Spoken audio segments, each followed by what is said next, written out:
Hello everybody, it's NerdGasm with you once again. Coming off of 2016's Batman the Telltale series, developed by Telltale Games, I was curious to see what the studio was going to do with its sequel, The Enemy Within.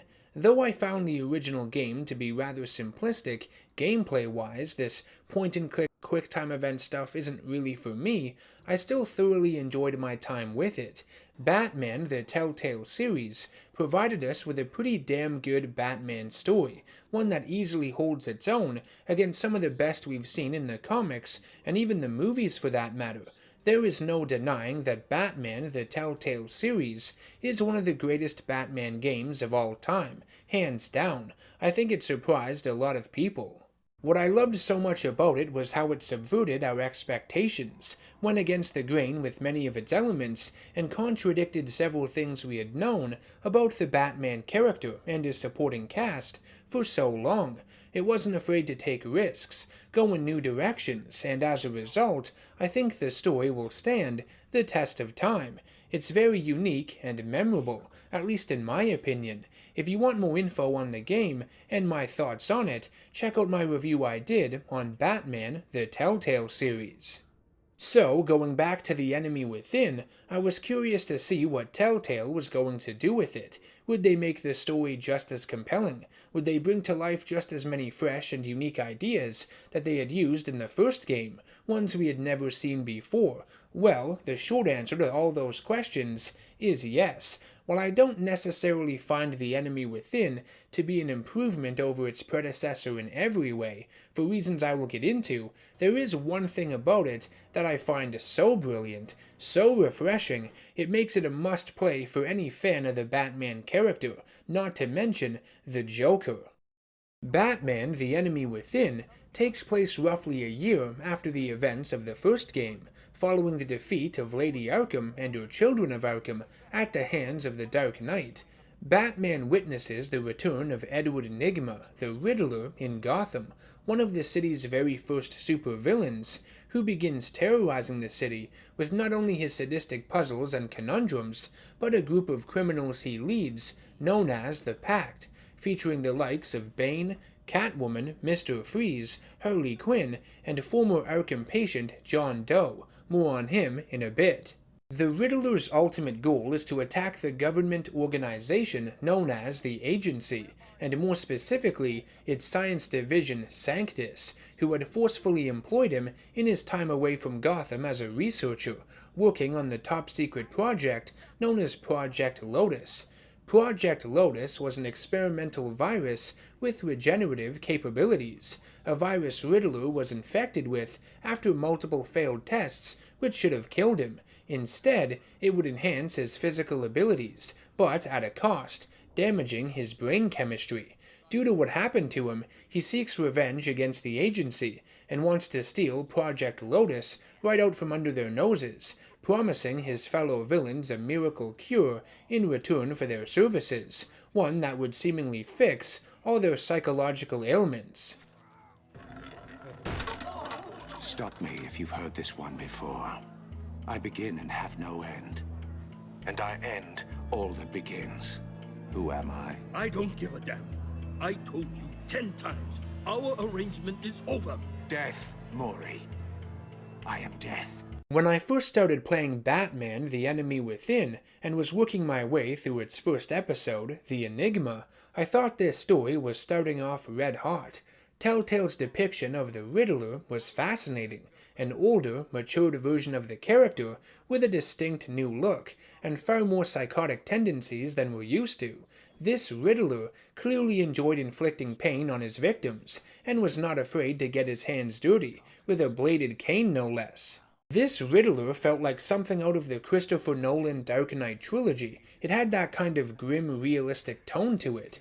I also felt having an antagonist like the Riddler in a game like this was a brilliant move. For a game that focuses so much on multiple choice essentially, quick-time events and the occasional point-and-click sequence, the notion of solving puzzles, answering riddles, and looking for clues fit right in with it. They're perfectly suited for one another.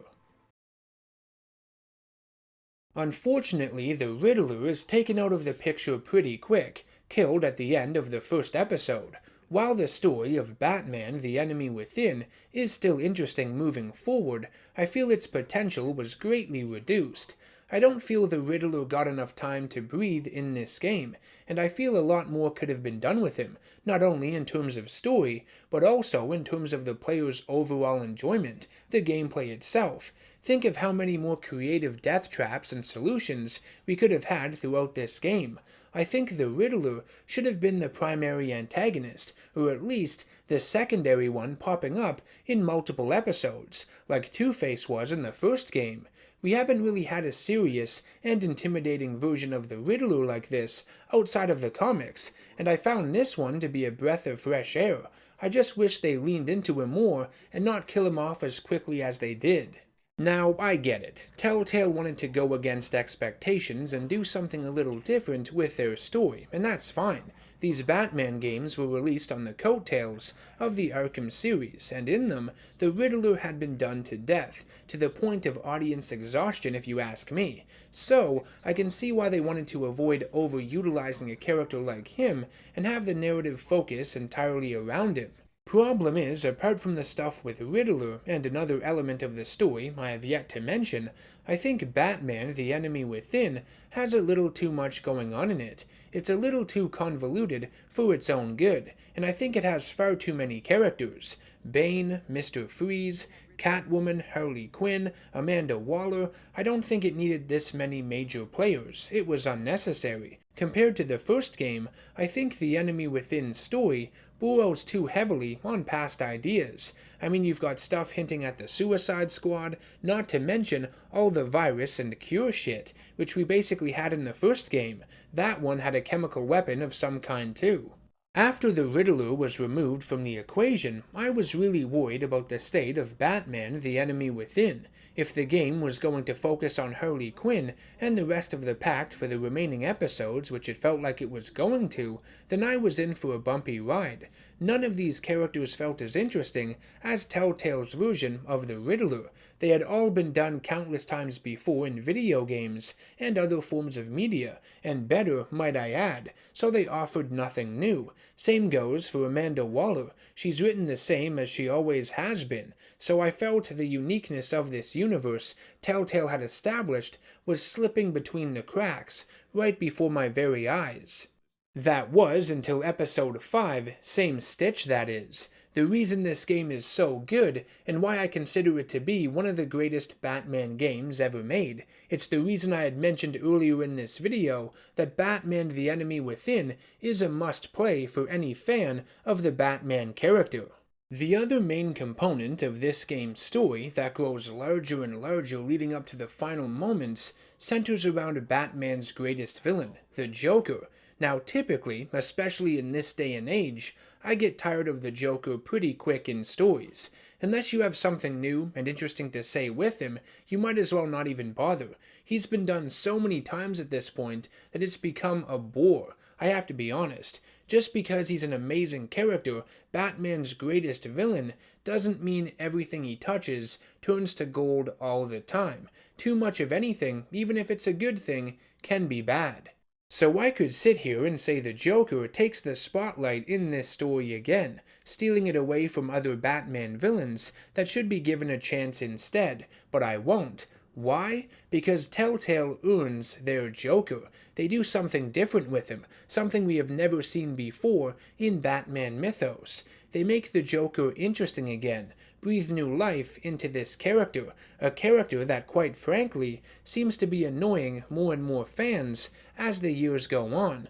Not only does Telltale reinvigorate Joker in this game, but they re-energize his relationship with the Dark Knight, and to be honest, this is one of the best Joker stories in recent memory, hands down. The Joker, or John Doe as he is known in this universe, made a minor appearance in the previous game, coming to the aid of Bruce Wayne within the confines of Arkham Asylum after the billionaire was forcefully incarcerated there by Harvey Dent. The name John Doe was given to him by the Arkham staff because his past was a mystery. Nobody knew how John came to be at the asylum. no one knew his real name, and John himself didn't even seem to remember his life prior to his time at Arkham, which is most unusual. From the instant you are introduced to John, you have conflicting feelings towards him. His lack of origin and backstory is a bit of a red flag, making you quite suspicious of him. Other inmates, such as Victor Zsasz and the ventriloquist, fear him because of his unpredictability, and when he talks to you, despite his superficial friendliness, you sense a dark side to him, a violent side, which keeps you on edge constantly. To complicate things further, he seems to genuinely care about Bruce. He befriends him and goes out of his way to help Bruce escape. In some ways you could view him as selfless and empathetic, two words I would not usually associate with a character like Joker. As the story progresses into The Enemy Within, and John Doe's minor role is expanded upon into a much larger one, I find the character becomes a very tragic figure, one you sympathize with. Having been released from Arkham, John plans on reintegrating himself within society, but it's obvious very early on that John's mind is a bit off from everyone else's. He's a psychopath with misguided and impaired senses of judgment, empathy, and even remorse. Your sympathetic thoughts towards John strengthen because a friendship between him and Bruce flourishes as the story goes on. Despite their differences deep down, the two take a liking to one another. When John had helped Bruce escape from Arkham during the events of the first game, he did so in return for a favor. In The Enemy Within, that favor becomes Bruce joining up with the Pact, which he does so reluctantly, and later as an undercover operative for the agency. Within the Pact, Bruce and John grow close, and Bruce helps his friend gain the courage and confidence to pursue Harley Quinn, whom he is in love with. The relationship between Harley and John in this game is interesting, because it's a role reversal of their typical relationship in the comics and other forms of media. Harley is the abusive and controlling one here, an egotistical mega-bitch, and John has become the more timid and self-doubtful one. Much like the usual sympathy we feel towards Harley Quinn as a character dealing with such a self-destructive and abusive relationship with Joker, here it's the exact same, only now John is the victim and Harley is the perpetrator, more or less. I mentioned in my review of Batman the Telltale series that I found that game's use of choice to be somewhat limited. The game promotes the idea of the story adapting to how you play, that every action and decision you make has lasting consequences and changes the direction of the narrative, but it really doesn't. Apart from a few dialogue outcomes or settings for particular scenes with certain characters you can choose to talk to as Bruce Wayne or Batman, there really aren't that many major changes that occur, narratively speaking. The story still has a starting point and an ending point, and no matter what happens along the way, no matter what choices you make, those two pillars remain the same. In The Enemy Within, it's a little different though. There are still 5 episodes to the story, just like the first game, but now, depending on your choices, that final episode can go 2 entirely different ways. There are 2 separate versions of it. This means that the choices in this game have far more weight to them than the choices in the first game. It's definitely an improvement in that department. Not only does The Enemy Within explore the unorthodox friendship between Bruce Wayne and John Doe, which can become quite tense and difficult to maintain at times, but it also has John develop a form of kinship with Batman, Bruce's alter ego. John idolizes him in many ways, and seeks to aid him in his fight against crime, despite his vastly impaired sense of morality. Throughout the story, you get a sense that John knows Bruce Wayne is Batman, and is simply playing along with everything. It reaches the focal point at the end of Episode 4, within the Bonus Brothers Carnival Funhouse, when you, as the player, must either believe John or don't believe John when you find him surrounded by corpses of agency operatives. He tells you it was in self-defense, but the evidence and lack of coherent explanation from John indicates the contrary. Did he kill these agents in cold blood, or did he do it to save himself? The choice is up to you. If you choose to not believe John, he feels betrayed, essentially ending his friendship with you, and turns himself into the clown-inspired super-criminal, the Joker. He allies himself with Harley Quinn, and the two form a powerful gang within Gotham City. At Ace Chemicals, they create more of the Project Lotus virus, and intend on attacking the city with it. The episode culminates with a hard-hitting battle between Joker and Bruce Wayne at the carnival. Their friendship violently implodes, but they still remember the good times they had with one another. If you choose to believe John, believe that it was in fact self-defense that caused him to kill those agents and not blatant murder, you find yourself falling down the rabbit hole, into Crazy Town. Batman and the Joker become a crime-fighting team, with Joker arming himself to the teeth with his own array of crazy gadgets. His costume is also made as a strange homage to Batman's. The Dark Knight and Joker would find themselves at odds by the end of the episode. They have a falling out, but it's due to their vastly different outlooks on justice and morality. Joker takes it way too far in terms of violence and brutality, and is willing to end a life, something we know Batman refuses to do. The episode featuring the vigilante Joker is the more interesting of the two, in my opinion. It feels the most original, exciting, and has the more satisfying conclusion to this story, in my opinion. It feels like the more fleshed out and complete ending to this game, the one I think Telltale put the most effort into. The villain ending isn't bad by any means, but I feel it's a bit too predictable and bland, mostly because it features things we've seen time and time again. It's your typical Joker story, for the most part. Not to mention, I would assume most people were sympathetic towards this Joker character throughout the duration of these episodes. It was hard not to be, and strongly disagreeing with him at the end of episode 4, regardless of the circumstances, feels like an about-face, a complete 180 to me. Making him become the Joker feels too simple for this story. It feels like a boring and cliché thing to do, just saying. So Batman the Enemy Within, how do I compare it to the first game? Well, if it wasn't for the stuff they did with the Joker at the end, which I found to be a refreshing take on a sometimes worn-out character, let's be honest, then I would probably just say I prefer the original over it, by a large margin. I think the Riddler had a lot of potential, and his time in this game was cut way too short. I feel a point-and-click, quick-time event game like this one would have matched the puzzle-solving nature of the villain perfectly. The detective aspect of these Telltale Batman games are my favorite part about them, when you get to walk around a crime scene and put clues together. It's fun and makes you feel like a real detective, just like Batman. The Riddler played into this gameplay element so well, as evident throughout episode 1, and I just wish the game had focused on him more and not killed him so early on.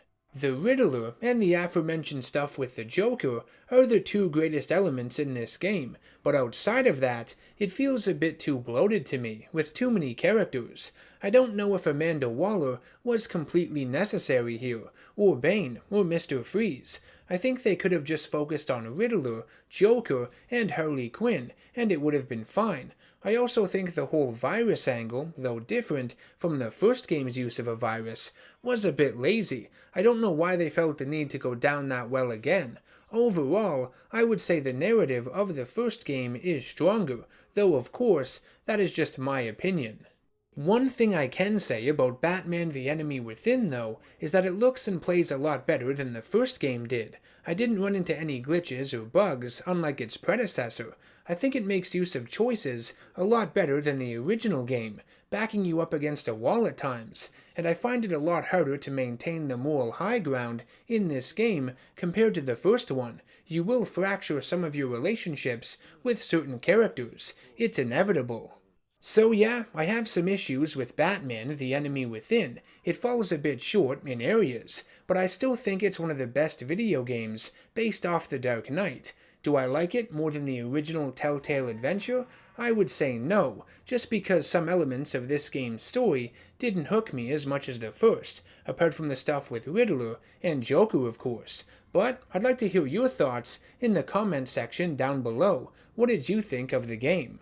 I want to thank everyone for watching the video. I hope you enjoyed it. If you did, support the channel by subscribing, hitting that like button, as well as that bell icon to be notified of all future content I release. I also have a Patreon page where you can donate to the channel, which helps me keep this YouTube dream alive. By becoming a patron, you also get to participate in monthly polls to determine which comic books and video games I review on the channel, so there's that.